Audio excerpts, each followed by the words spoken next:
گئے کہ اس کو بنیاد بنا کے پاکستان کی منتخب قومی اسمبلی کو تحلیل کر دیا گیا ایک سو کالڈ رولنگ کے ذریعے، اور پھر یہ معاملہ عدالت عظمیٰ میں گیا. آپ سب نے اس کو دیکھا، اسے رپورٹ کیا، اس پہ پھر ایک مفصل فیصلہ آیا جس کے ذریعے قومی اسمبلی کی تحلیل کو غیر آئینی قرار دیا گیا. اور یہ جو سائفر کا معاملہ تھا یہ وہاں پہ بھی ڈسکس ہوا تھا اگر آپ کو یاد ہو، اور یہ پلی لی گئی اس وقت کی حکومت کی طرف سے کہ یہ بیرونی سازش کے نتیجے میں کیونکہ عدم اعتماد کی تحریک پیش ہوئی، اس لیے اس رولنگ کو ہم نے رولنگ کے ذریعے اس نو کانفیڈنس موشن کو ہم نے ڈسمس کر دیا. پھر اس کے بعد ایک انکوائری آتھورائز کی کابینہ نے، اس انکوائری میں انہیں بھرپور موقع دیا گیا جس کے جواب میں انہوں نے کبھی بھی مناسب نہ سمجھا کہ اسے سنجیدہ طور پہ اس کا دفاع کریں. وہ انکوائری پھر انویسٹیگیشن میں کنورٹ ہوئی، اور اسی نگران حکومت کے دور میں جو چالان تھا وہ عدالت میں آیا اور اس پہ ٹرائل شروع ہوا. آپ نے وہاں پہ بھی دیکھا ہوگا کہ کس طرح سے ٹرائل پروسیڈنگز کو قانون کے اندر رہتے ہوئے تو آپ کا حق ہے کہ آپ تمام قانونی آپشنز استعمال کریں. آپ کو اگر کوئی آرڈر پسند نہیں آتا، آپ نے اس کیس میں بھی دیکھا کہ 2 دفعہ اسلام آباد ہائی کورٹ نے وہ کیس ریمانڈ کیا کہ قانون اور آئین میں جو چیزیں، جو گارنٹیز، جو سیف گارڈز دیے گئے ہیں وہ کسی طرح سے بائی پاس نہ ہوں.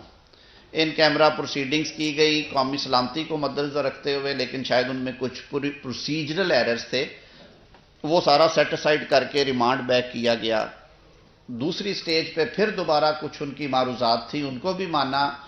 پارشلی مانا گیا اور کیس کو پھر کہا گیا کہ اثر نو کریں. اب اگر اس کے باوجود آپ قانون کے دائرے کو چھوڑ کر بائیکاٹس کریں، ایسے تاخیری حربے استعمال کریں جن کی قانون میں اجازت نہیں ہے، تو ظاہر ہے پھر عدالتوں کو مذاق تو نہیں بننا. عدالت نے پھر اپنا قانونی رستہ لینا ہوتا ہے. پھر کہتے ہیں کہ لا شیل ٹیک اٹس اون کورس. اس کیس میں بھی جہاں تک قانون کے ایک طالب علم کے طور پہ مجھے سمجھ آتی ہے، انہوں نے high court rules and order اور CRPC کی جو پروویژنز ہیں ان کو ایکسرسائز کرتے ہوئے بالآخر عدالت نے انہیں وکلاء فراہم کیے، اسٹیٹ کاؤنسلز پرووائڈ کیے گئے، ان سے بھی فائلیں چھین کے جس طرح دیواروں پہ ماری گئیں، لیکن تمام گواہان کے بیان کیونکہ ریکارڈ ہو چکے تھے، ان پہ جرح نہیں کی جا رہی تھی، تو پھر عدالت کے پاس اور کوئی ایسی چوائس نہیں رہتی. آج بھی جو جتنی پروسیڈنگز آپ لوگوں کے ذریعے ہم تک پہنچی ہیں وہ یہی ہیں کہ بانی PTI نے ایک مفصل بیان بھی دیا ہے کافی تفصیلی، جس میں وہ بہت ساری چیزیں انہوں نے مانی بھی ہیں، سائفر کا ہونا، سائفر کا گم جانا، سائفر کے کنٹینٹس کے حوالے سے، لیکن وہ اس بات پہ بھی بضد رہے کہ یہ کوئی کرمنل افینس نہیں بنتا. بہرکیف سزا جزا کا معاملہ جو ہے وہ عدالت اور ملزم کے درمیان ہوتا ہے. اس کے اوپر نہ کسی کو داد تحسین دینے کی ضرورت ہے، نہ کسی کو سے شرمناک کہنے کی ضرورت ہے، کیونکہ اس کے لیے آپ کے پاس ایک فورم موجود ہے جسے ہم اپیل کا فورم کہتے ہیں. اور پہلے بھی اسی کیس میں اگر انٹرم آرڈرز جو ہیں وہ اپیل میں گئے اور ملزمان کے حق میں فیصلے بھی آئے، کبھی ان کے حق میں فیصلے نہیں بھی آئے، تو اس حوالے سے میں سمجھتا ہوں کہ اسے ایک پیور عدالتی معاملہ سمجھتے ہوئے کسی قسم کے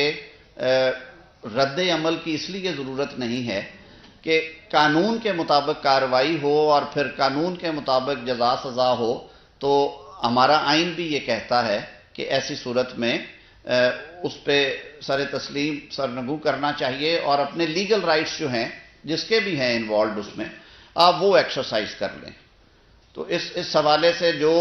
وہ کہتے ہیں نا کہ آپ جو کرتے ہیں آپ کو ان کے کانسیکوینسز کا علم ہوتا ہے یا ہونا چاہیے، یہ کوئی ایکسکیوز نہیں ہوتا کہ آپ ایک انتہائی حساس معاملے میں انتہائی غیر سنجیدگی کا مظاہرہ کریں اور ریکلیسنس کی حد کو چھو جائیں کہ آپ اس بات کی بھی پرواہ نہ کریں کہ آپ کا یہ عمل پاکستان کے سفارتی تعلقات کو کس قدر شدید دھچکا لگائے گا. اور ہم نے پھر اس کے کانسیکوینسز دیکھے بین الاقوامی اداروں نے. اور چیناسنا کے بتائیں تو مسلم لیگ نون جو اگوان اعظم نذیر تارڑ میڈیا سے گال بول کر رہے ہو.